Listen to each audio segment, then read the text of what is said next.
মুশতাক হাসান মোহাম্মদ ইফতেখার, আপনি তো এক প্রতিষ্ঠাতা চেয়ারম্যান বাংলাদেশ নিরাপদ খাদ্য কর্তৃপক্ষের। জনাব মাহফুজ যে জায়গায় বলছিলেন যে আমাদের যে খাবারগুলো থেকে মূলত ভিটামিন ডি পাওয়াটা সম্ভব সেটা আবার একটু দামি তুলনামূলকভাবে, যে কারণে প্রান্তিক জনগোষ্ঠী হয়তো বা ঠিক ভিটামিন ডি এর অভাব পূরণের ক্ষেত্রে এত বেশি স্বাচ্ছন্দ্যময় হয়তো বা হতে পারবেন না। কিন্তু একটি বিষয় তো নিশ্চিত যে আমরা যে প্রতিদিন যে ভোজ্য তেলটা গ্রহণ করছি, সেই ভোজ্য তেল থেকে যদি ভিটামিন ডি সমৃদ্ধকরণ করা যায় তাহলে হয়তোবা এটির একটি সহজ সমাধান বের হয়ে যেতে পারত। সেই দৃশ্যপটটি সম্পর্কে জানতে চাই আপনার কাছে, যে বাংলাদেশে কি সেটি আসলে নিশ্চিত করা সম্ভব হচ্ছে? সঙ্গে আরেকটু বলবেন যে আমরা দেখি যে আমাদের ভোজ্য তেলগুলো স্বাভাবিকভাবেই স্বচ্ছ প্যাকেজিংয়ের মধ্য দিয়ে আসে, এটি কি আসলে বৈজ্ঞানিকভাবে আপনি নিশ্চয়ই আরও ভালো বলতে পারবেন যে কতটা নিরাপদ? যদি নিরাপদ না হয় সেটা আসলে কি কারণে? হ্যাঁ, ধন্যবাদ, এবং জি টিভিকেও ধন্যবাদ আমাকে সুযোগ দেওয়ার জন্য। আপনি দুটো প্রশ্ন করেছেন, একটা হলো ভিটামিন ডি এটা সম্ভব কি না, এটা নিয়েই আসলে গবেষণা হচ্ছে।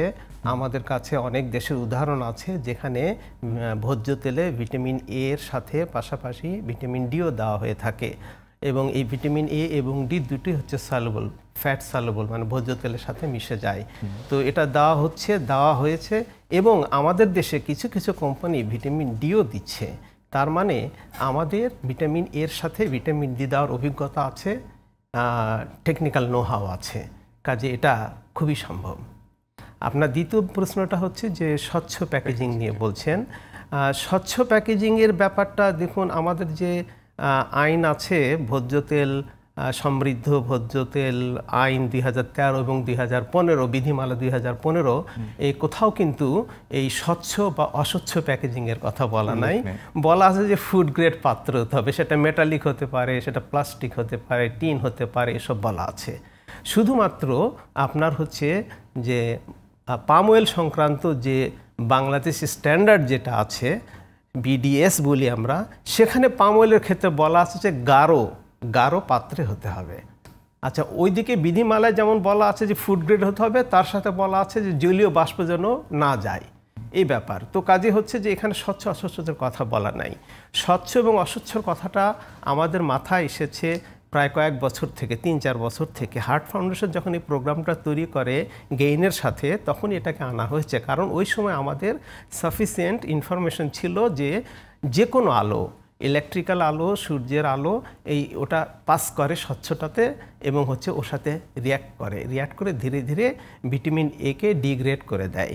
তারপরে ওখানে পারক্সাইড তৈরি করে, পিভি তৈরি করে, হ্যাঁ, ওটা তৈরি করে, তারপরে সেটা তেলকে নষ্ট করে দেয়। তো এই হচ্ছে ব্যাপার, এটা আমাদের মাথায় এসেছে এখন। তো আইনে এটা কিছুই বলা না। এখন হয়তো সরকারকে চিন্তা করতে হবে যে সূর্যের আলো বা যে কোনো আলো ওই রিফাইনারি থেকে আমার রান্নাঘর পর্যন্ত এই যে লং জার্নিতে যদি আপনার 15-20 ঘন্টাও থাকে, তাহলে তো এটা নষ্ট হয়ে যেতে পারে।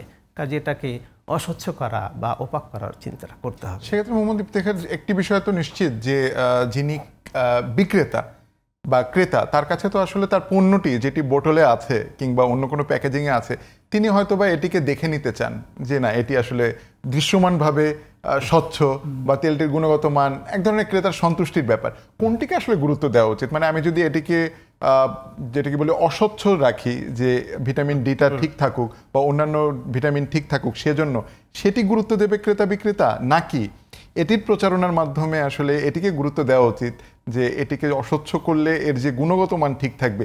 এটি এক ধরনের দ্বিধাদ্বন্দ্বের মধ্যে থাকবে কিনা ক্রেতা বিক্রেতারা? এটা খুব একটা ইন্টারেস্টিং কথা বলেছেন, যে ভোক্তা হিসাবে আমি তো চাইবো জিনিসটা দেখার, কিন্তু আমার কাছে এটাকে ফানি মনে হয়েছে যে আমি কিন্তু প্রতিদিন এর চেয়ে দামি জিনিস কিনছি। আমি কসমেটিক্স আইটেমস কিনছি, বিউটি আইটেমস কিনছি, আমি ওষুধ কিনছি, শ্যাম্পু কিনছি, হ্যাঁ, এগুলো, এবং খাদ্যপণ্য কিনছি অনেক দামি। এবং আপনি দেখেন বা মার্কেটে 1000-এর পণ্যের মধ্যে, খাদ্যপণ্যের মধ্যে যেটা প্যাকেটজাত, কয়টা স্বচ্ছ আর কয়টা হচ্ছে অস্বচ্ছ? আমার একটা ধারণা হয়তো 15% স্বচ্ছতা থাকে, সিম্পল প্লাস্টিক পিইটি দিয়ে, আরগুলো কিন্তু সব ওপাক। সেই ওপাকটা এইচডিপি হতে পারে, টিন হতে পারে, ল্যামিনেট করে হতে পারে, কালার দিয়ে হতে পারে। তো কাজে এই যে লোকজন, আমি একটা স্টাডিতে দেখেছি, কেউ হয়তো তার মনের বাসনা থেকে বলেছে যে না, আমি জিনিসটাকে দেখতে চাই, তাহলে ভালো মনে হবে। আসলে তা না, তাহলে কি বাকি জিনিসগুলো কি ভালো না? তো এই পারসেপশনটা আমাদের ভোক্তার মধ্যে কিভাবে এসেছে আমরা জানি না। এই পারসেপশনটাকে এটাকে দূর করতে হবে। মোহাম্মদ ইফতিখার, আপনার কাছে জানতে চাই যে 2013 সালে আমি ভুল না করলে সরকার আসলে ভিটামিন এর যে আইনটি করেই সেটির সমৃদ্ধকরণের জায়গাটি নিশ্চিত করেছে এবং সেটার ফলাফলও তো আমরা পেয়েছি। বিশেষ করে একসময় তো আমাদের ভিটামিন এর অভাবে রাতকানা থেকে শুরু করে যা কিছু ছিল সেগুলো অনেকটা বলা চলে যে নিশ্চিহ্ন হয়ে গেছে। একই প্রক্রিয়ায় কি আসলে ভিটামিন ডি সমৃদ্ধকরণ আইন করে বা এমন কোনো প্রাতিষ্ঠানিক জায়গা থেকে এটি করা সম্ভব না? হ্যাঁ, ধন্যবাদ। এই ধরনের একটা বড় ইন্টারভেনশন নেওয়ার জন্য শান্ত যে সাপোর্ট লাগে সেটাকে আমরা আইন বলি। তো আপনার আয়োডিনের জন্য আইন করা হয়েছে, লবণ মিশানো, ভিটামিন এ ভোজ্য তেলের জন্য করা হয়েছে, এখানেও একটা করতে হবে। তো এই আইনটা ঠিক ভিটামিন এ মিশানোর জন্য যে আইনটা করা হয়েছে প্রায় অনুরূপই হবে। তো এটা সরকার সহজে করতে পারে, কিন্তু ডক্টর আশিক যেটা বললেন যে এটার উপর এখনও কাজ হচ্ছে, টেকনিক্যাল লেভেলে, অন্যান্য লেভেলে অনেক তথ্য প্রমাণ লাগবে, এগুলো নিয়ে সরকার কাছে যেতে হবে। সেক্ষেত্রে যদি ভিটামিন এ এবং ডি একই সাথে সমৃদ্ধকরণ করা যায়, মানে ভোক্তা হিসেবে আমরা আসলে কি ধরনের উপকার পাবো?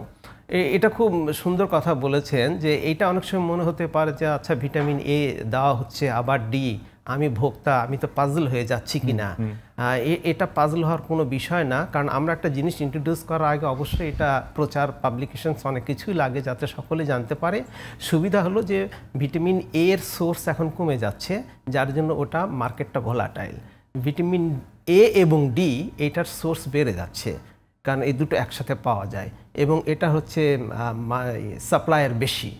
তো আমরা নিশ্চিত মোটামুটি এখন পর্যন্ত যে ভিটামিন এ এবং ডি একসাথে দিলে ভিটামিন এ যে তার চেয়ে হচ্ছে সাশ্রয় হবে। 2017 সালে পাকিস্তানের একটা স্টাডিতে দেখা গেছে ওদের 0.30 পয়সা হচ্ছে পার কেজিতে ভিটামিন এ এবং ডি মিক্স করতে খরচ হয়েছে। আমাদের দেশে তো এখনো ডি মিক্স করা হয়নি, এ এবং এর একটা হিসাব গেইন করেছে এই বছরই, সেটা হলো যে পার কেজিতে যেটা খরচ হয় সেটা হলো 0.57 পয়সা, আমি যদি ভুল না করি। তো দেখা যাচ্ছে যে এ এবং ডি দিলে বেটা সাশ্রয় এবং ভালো হবে এবং এটা ভোক্তার জন্য সুবিধা হবে। একটি বিষয় এর সঙ্গে একটু প্রাসঙ্গিক জানতে চাই যে আপনি তো যেহেতু প্রতিষ্ঠাতা চেয়ারম্যান ছিলেন বাংলাদেশ নিরাপদ খাদ্য কর্তৃপক্ষের, আপনারা একই সঙ্গে ভোক্তা, ক্রেতা এবং যারা একেবারে পাইকারি ব্যবসায়ী সবার সঙ্গে আপনাদের এক ধরনের সংযোগ ছিল। সেই জায়গা থেকে এই যেমন জনস্বাস্থ্যের একটি বিষয় বিবেচনা করে ভিটামিন এর একটা আইন হলো বা ভিটামিন ডি, কোনোভাবে মনে হয় যে এই জায়গাগুলোকেও আসলে ব্যবসায়ীরা একসময় বাণিজ্যিকীকরণ করে ফেলেন, একই সঙ্গে যে তাদের ব্র্যান্ড ভ্যালু বাড়ানোর জন্য, কিংবা এটা নিয়ে ভোক্তার মধ্যে এক ধরনের দ্বিধাদ্বন্দ্ব তৈরি হয় কিনা? কারণ ভিটামিন এ যেমন জরুরি, তেমনি এটাকে আবার যদি শুধুমাত্র বাণিজ্যিক জায়গায় নিয়ে যাওয়া হয় ভোক্তার উপকারের কথা বাদ দিয়ে, সেটি আসলে এটির আস্থার জায়গাটা নষ্ট করে কিনা? হ্যাঁ, এটা দেখেন, এটা যদি সরকারের আইন থাকে, ক্লিয়ার করে এবং মনিটরিং হয়, তাহলে এই আস্থার জায়গাটা অটুট থাকবে। এই মুহূর্তে যেমন সরকার কোনো আইন করেনি কিন্তু ভিটামিন ডি অনেকে মিক্স করছে, এটা তো আমিও তো পাজল হয়ে যাচ্ছি, কি ব্যাপার ভিটামিন ডি আসলো, এখন সে দিল তার মার্কেটিংয়ের জন্য, ব্র্যান্ডিংয়ের জন্য, কিন্তু এই ব্যাপারে সেও অ্যাওয়ার করেনি জনগণকে, সরকারও বলে নাই যে এই ভিটামিন ডি দেওয়া হচ্ছে, এটা এই কারণে এটা অসুবিধা নাই। তো এসব ব্যাপারে করা হয় কি যে এগুলো সরকার দেন অ্যান্ড দেয়ার টেক আপ করবে, কারণ আমি ব্র্যান্ডিংয়ের জন্য যে কোনো একটা জিনিস দিলাম, এর পেছনে আমার সাফিসিয়েন্ট সায়েন্স নাই, ডেটা ইনফরমেশন নাই, ভালো না খারাপ এগুলো কেউ বলেনি, নাই, অতএব ভোক্তা তো এটা পাজল হবেই, ভোক্তা এটা চিন্তার মধ্যে পড়বে, এটা কী করা হলো। কাজে যখন আইন থাকে না তখন কিন্তু ওই ব্র্যান্ডিংয়ের জন্য এটা করা হয় এবং এটা আমাদের মনে কনফিউশন সৃষ্টি করতেও পারে, এর বেস থাকুক বা না থাকুক।